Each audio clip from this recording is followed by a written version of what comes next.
వర్షాకాలంలో మునగాకు ఎక్కువ దొరుకుతుంది కాబట్టి దీనిని మనము నిల్వ చేసుకొని వాడుకోవచ్చు.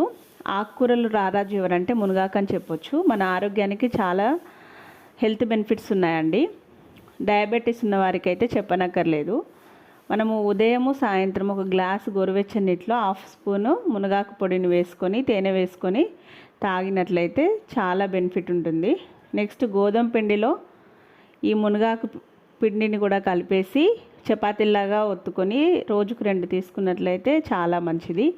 ఎండబెట్టిన మునగాకు దాదాపు ఒక 1 year వరకు నిల్వ ఉంటుంది.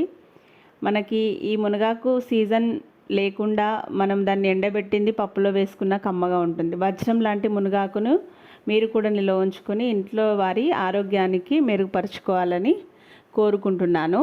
మీకు కనుక ఈ వీడియో నచ్చినట్లయితే లైక్ చేయండి, షేర్ చేయండి, సబ్స్క్రైబ్ చేయడం మాత్రం మర్చిపోకండి. Thank you for watching.